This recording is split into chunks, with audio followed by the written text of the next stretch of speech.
buenas noches, un gusto estar con ustedes. Bueno, muchas gracias. El miércoles se presentó fehacientemente una presentación judicial, una denuncia por fiscalía. Así es, bueno, junto con el doctor Leonardo Pacheco, con el doctor José Tello y quien les habla, estamos asistiendo jurídicamente a un grupo de madres y padres que han tenido y han sufrido el hecho de la pérdida de un hijo o de un familiar. Y en ese sentido hemos presentado una denuncia ante el Ministerio Público Fiscal el día miércoles, como usted bien lo señala, Esteban, en donde pedimos que el fiscal investigue y analice los hechos que han pasado, hechos gravísimos que han sucedido ese día 20 de mayo, en donde un grupo de personas ha sido impedida de ejercer su derecho constitucional de peticionar ante las autoridades, Exacto, de expresarse libremente. Entonces, esta violación ante los derechos constitucionales nos ha motivado y ha fundado el pedido que hemos hecho de investigación el pasado miércoles.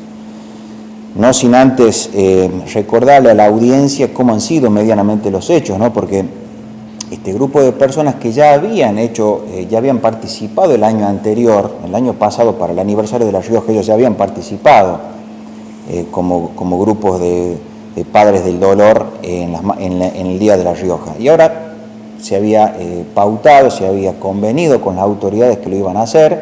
De hecho, las autoridades le habían pedido de que, por la modalidad del reclamo de ellos, que se pongan al final de las escuelas, pero que efectivamente podían desfilar. Es decir, estaba todo acordado con estaba las acordado. Bien. Porque de hecho le pidieron, mire, es una modalidad muy especial lo que ustedes están haciendo, así que les vamos a pedir que no se mezcle con lo institucional de las escuelas, claro, que vayan al final del desfile. Y cuando les tocó el turno, convengamos que había gente mayor, había niños, había gente con problemas de salud, que lo único que llevaban era un estandarte, cada uno de ellos con el nombre y la foto de sus hijos, sí, o de sus seres queridos que habían perdido en hechos de que no han sido resueltos todavía judicialmente. Esto es importante aclararlo porque en un principio se comentó que, de acuerdo a este consenso y a este acuerdo de marchar luego de que desfilen finalmente los colegios, después se había comentado que en realidad lo habrían hecho momentos antes y por eso esta represión, ¿no? ¿Cuáles creen que fueron las causas de esta represión si no fue así como la gente después comenzó a comentarlo? Bueno, nosotros creemos que esto obedece sin duda alguna a un hecho que es a un corte netamente autoritario que tiene este gobierno, que no permite que la gente se exprese, como ha sido en un acto del Día de La Rioja. Yo por eso hago hincapié de que esto ya había sucedido el año pasado, porque no hubo inconvenientes el año pasado. La pregunta que nos sorprende es por qué ahora se les impidió a ellos marchar. Y no solo se les impidió, sino que hubo verdaderos atropellos contra menores y contra las mujeres. ¿El término represión está bien utilizado en este caso, doctor? Está bien utilizado el término represión porque la gente nos manifiesta cuando formulamos las denuncias que fueron filmados, fueron fotografiados, les preguntaron el nombre a cada uno de ellos, como si no supieran las autoridades de la larga lucha de muchas de esas madres, y sobre todo, bueno, lo que se ejerció después, porque cuando son acorraladas por un grupo de más de 200 policías, que esto está también registrado en filmaciones, en fotografías, esto obviamente provoca la reacción, porque primero la autoridad policial dice que tenían orden de su autoridad superior de no dejarlas marchar, y esto provoca sin duda una reacción lógica en la gente que ya había acordado que iban a marchar. Claro. Y cuando la gente pretende salirse de ese cerco policial, bueno, hubo forcejeos, hubo amenazas por parte de personal de la policía, que es lo que termina finalmente motivando a que estas personas busquen la asistencia jurídica para hacer la denuncia. ¿Esos efectivos policiales pudieron ser identificados y qué se hace con esos efectivos? Porque evidentemente cumplen órdenes, pero la acción la cometen ellos. Exacto. Llevan adelante ellos. Digamos, el único que se identificó fue un solo comisario, que está plasmado en la denuncia, pero bueno, los otros numerarios policiales dicen que estaban recibiendo órdenes, a pesar de que están registrados por teléfonos celulares. Pero acá la intención nuestra es que el fiscal llegue más allá, porque convengamos que cuando el comisario se lo cite a la sede judicial, va a decir que recibió órdenes, que es una cuestión lógica. Entonces, Lo que esperamos es que esta investigación siga para arriba y se llegue al verdadero responsable político que entendemos que es el ministro de Gobierno. A veces uno cuesta interpretarlo, cuesta entenderlo de los medios cuando veíamos este hecho. Digo, este desplazamiento tan grande de los policías por un grupo muy reducido de madres del dolor. ¿Y cuál era la esencia del reclamo? ¿A qué le tenía miedo la organización del acto? Claro, bueno, muy buena su pregunta, ¿no? Habría que, sin duda alguna, hacérsela al gobernador y al ministro de Gobierno, porque la verdad que el grupo de personas era muy reducido. Además, les repito, había menores, había adultos mayores, y ellos tenían como objetivo hacer notar a las autoridades gubernamentales que hay un reclamo judicial que está pendiente y sobre todo hay una mora judicial que ellos sostienen que no están siendo debidamente resueltas las causas judiciales. Entonces es llamativo de esta reacción. Además, este acordonamiento de más de 200 policías, que es lo que causó la indignación, no solo de las personas que estaban sufriendo ese atropello, sino de muchos transeúntes, de muchos papás que habían ido a ver desfilar a sus hijos, que son los que han terminado registrando las imágenes, ¿no? Así que hay un número importante de testigos que también esperamos que la Fiscalía tome debida nota para que sean citados. Ahora, doctor, la presentación o la investigación, ¿a quién se pide que se realice? ¿A los efectivos que formaron parte de este cordón o en realidad a las autoridades que dieron la orden? Bueno, es obviamente una cadena, un eslabón de responsabilidades que el fiscal va a tener que merituar y establecer, digamos, la gravedad de cada uno de los casos. No es lo mismo que el numerario policial que diga yo estoy recibiendo órdenes de mi superior jerárquico, del comisario tal, y a su vez el comisario dirá, no, a mí quien me impartió la orden de hacer esto es el ministro de Gobierno, que es la autoridad natural del cual de ellos dependen. Pasándolo a otro ámbito de cosas, ¿no? A otro tema que también es actualidad y que justo está aquí, le vamos a preguntar, a ver cómo se pronuncia con esta complicada situación que se está viviendo en Chamecal y en Chilecito, con los 180 despedidos que hay de la fábrica Puma. Y ahora me está llegando una versión, es una versión nada más, no lo confirmo, que definitivamente Puma se iría de la provincia. Bueno, me gustaría con el debido respeto separar, digamos, lo que es una cosa, digamos, el motivo del que ha sido mi invitación, que es una parte judicial. Dejamos de lado el tema de los padres. Pero sí es muy importante lo que usted pregunta, porque a mí también me cabe una responsabilidad, a pesar de que no he asumido todavía, tengo una responsabilidad política. Y en ese sentido yo quiero expresar mi más absoluta solidaridad con las familias y el trabajador que ha sido despedido, ¿no? Pero también es bueno que se haga un análisis, porque esto no está fuera de un contexto que ha venido sufriendo el país en estos últimos años. Yo veo que con mucha liviandad muchos dirigentes sindicales no han asumido el compromiso que debían asumir, como por ejemplo la entonces presidenta Cristina Fernández quitó la promoción industrial. No hemos visto estas marchas ni estos reclamos en los diarios ni en ningún otro medio periodístico. Y tampoco hemos visto que los funcionarios del gobierno, que son los mismos funcionarios del anterior gobernador, hayan salido a reclamar esta situación.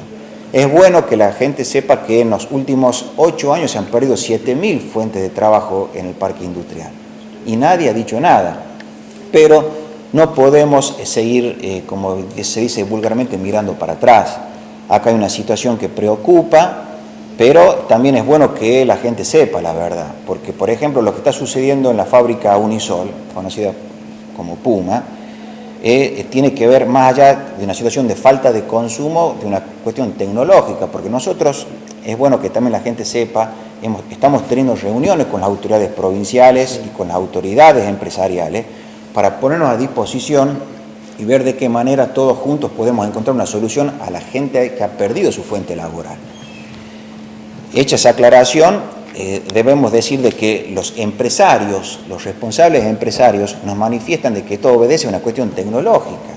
Ellos han adquirido una maquinaria de última tecnología que, desgraciadamente, cuando más consumo hay, se exige una mayor tecnología, nos explicaba él. Y menos obra, mano de obra. Y esta tecnología implica que va a haber paulatinamente un reemplazo de la mano de obra, porque esa máquina está suplantando a una cierta cantidad de operarios que desgraciadamente la exigencia empresarial así lo demanda. Pero es bueno dejar en claro todas estas situaciones que no obedece solo a una situación económica reinante o una falta de compromiso del gobierno nacional como la pretenden plantear tanto los funcionarios provinciales como los sindicatos. Ahora, las importaciones, que tanto se hablan, la apertura de las importaciones indiscriminada, ¿esto considera usted que no ha perjudicado directamente a la industria del calzado? Yo considero que no ha sido indiscriminado. Hay un convenio con los propios empresarios, que sería realmente muy bueno tener la opinión también de ellos, que se haga pública, porque también ellos tienen un fuerte compromiso social, ¿sí? cuando se contrae la fuente de trabajo. Así que sería muy bueno decirles a ellos si ellos están siendo perjudicados. Primero, que no hay una apertura indiscriminada. Lo que sí, la industria del calzado y la industria textil no están fuera de un contexto mundial que se está viviendo, como por ejemplo, ni Brasil ni Estados Unidos pueden competir con la mano de obra que está en China o la India, claro, con porcentajes de sueldo de $150 que se está pagando en China contra 1.500 que se está pagando acá en Argentina, ¿no? Así que eso también hay que meritarlo en el momento de hacer el análisis. Hay una ley en Argentina que no recuerdo cuál es exactamente, pero habla de aplicable o no aplicable esto de el límite a la importación desmedida. No recuerdo bien cuál es la ley exactamente. ¿Está en vigencia? ¿No se está implementando? ¿Cuál es la situación real de ella? Se está implementando en el sentido de que en la medida que se requiere y se necesite productos importados, ahí se va a ir dando paulatinamente. Por eso yo hice la aclaración de que no es una apertura indiscriminada de la importación, ¿no? Y eso se ha hablado y se ha llegado a un acuerdo con los propios empresarios de lo que era el Parque Industrial de La Rioja, cuando han hecho recientemente una visita con el gobernador y el ministro del área a nivel nacional. Eso hay un acuerdo en donde se ha pautado, entre otras cosas, esa, ¿no? Doctor, a nivel nacional, ¿hay algún grado de responsabilidad por las medidas que se vienen tomando? Pero hablo en general en el ámbito económico. ¿Hay algún grado, porcentaje de responsabilidad, alguna autocrítica por esta situación? Yo creo que la autocrítica que debe hacerse es que se habían estipulado plazos para el despegue de economía y eso no se ha llegado hasta el momento a cumplir. Modestamente creo que en haber recibido una situación económica como la que se recibió, no se debería haber puesto un plazo. Que yo entiendo la buena fe, por supuesto, del gobierno, pero eso ha generado una expectativa en la sociedad que termina reclamándolo cuando dice, bueno, ya pasó los primeros 12 meses y ese plazo que hablaba el gobierno no se ha cumplido esa meta. Es paulatino, la situación económica es muy seria y viene afectando al país hace muchos años, no es ni de ahora, ni de los últimos 4 años, ni 8 años. Entonces creo que esa autocrítica debería hacerse para establecer que la gente no quede con la expectativa esa tan inmediata de los cambios, porque justamente el gobierno nacional de Macri ha asumido con la esperanza de la gente que quería un cambio inmediato. Claro. Entonces, en eso hay que ser muy prudente y muy razonable cuando se habla de los tiempos, ¿no? Voy a esta pregunta. Permanentemente criticamos y buscamos responsables a todas las situaciones que aquejan a la Argentina, ¿no? Hablamos de la candidatura, en este caso, de Mauricio Macri, hoy actual presidente de la Nación. Hay que darle un poco más de tiempo. Si usted, por ejemplo, hubiese sido electo presidente de todos los argentinos, ¿cuáles serían las medidas que hubiese tomado en principio ante la situación? Hablemos de la presidencia anterior, de la herencia pesada y todas estas cuestiones y términos que se están utilizando. Bueno, usted me está colocando en una situación donde, es una responsabilidad muy grande, pero en mi modestia y en mi limitación, en primer lugar, yo no hubiera puesto plazos, como acabo de decir, y segundo, hubiera puesto en conocimiento de la sociedad absolutamente de todo el estado en que se encontraba cada área ministerial, por ejemplo. Yo creo o entiendo que por ahí no se hizo para no dramatizar la situación, que era una situación muy grave y muy extrema. pero yo hubiera empezado dando a informar a la sociedad en dónde estábamos parados, para que la gente tome una real conciencia de la situación y ver cómo se iba a empezar a avanzar, ¿no? Convengamos que son situaciones muy difíciles las que está pasando el gobierno a nivel económico, que no está alejado, como dije hace un momento, de la situación y contexto mundial, pero que se vienen ordenando las cosas. Pasa que lo que se está logrando por ahí es en cuentagotas y la gente no lo puede todavía advertir, pero que se está haciendo un gran trabajo en lo que es el ordenamiento y transparencia institucional, eso la gente sí lo ha tomado conocimiento. Perfecto. Sí. Bueno, volviendo al tema de las madres del dolor, se ha presentado esta acción judicial. ¿Cuánto tiempo hay que esperar para ver si hay algún tipo de resolución? ¿Cómo se mueve la causa? Claro, bueno, está hecha la presentación, bueno, va a ver, por supuesto, cuál es el fiscal de turno que entiende en la causa, que tiene que hacer el análisis, tiene que hacer el encuadre legal que va a corresponder para ahí promover para ver si promueve la acción penal o no contra las autoridades o lo que el fiscal entienda que debe formularse. Así que en base a lo que la acción que él promueva o el desistimiento que él haga, va a ser nuestro accionar posterior. ¿Qué se aportan? ¿Los videos que se grabaron esa tarde? Tarde, ¿no? ¿Fue a la mañana? ¿No? A la mañana. Por la mañana. ¿Los videos, hubo agresiones, están filmados? Claro, hay filmaciones y bueno, y como decíamos, está el aporte testimonial de mucha gente que concurrió, asistió y que indignada ha dicho que va a ser testigo en esta causa, ¿no? Por último, le consulto esto. La repercusión, si no hubiese existido una prueba, en este caso un material como lo está, ¿no? Los videos, las fotos, ¿hubiese tenido la misma repercusión este caso si no existiera eso?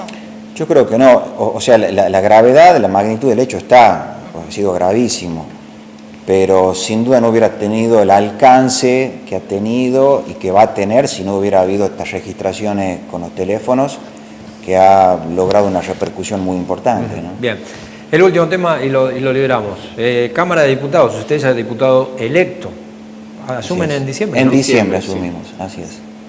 No es ajeno a todos los hechos que sucedieron la semana pasada, un vicegobernador que le recortaron los recursos, le quitaron acciones, poderes. ¿Qué considera este hecho? Nosotros, en lo personal, yo hice un comunicado repudiando este hecho, que es un hecho aberrante y de una gran avasallamiento institucional que ha sufrido la función legislativa por parte de otro poder del Estado, ¿no?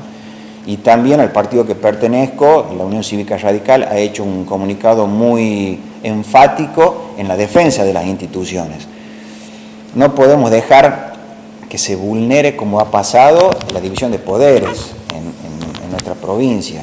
Es muy grave que una función ejecutiva haya introducido miembros de la policía sin que su jefe natural de la función legislativa, como es el señor vicegobernador, lo haya pedido, lo haya autorizado, que es lo más grave.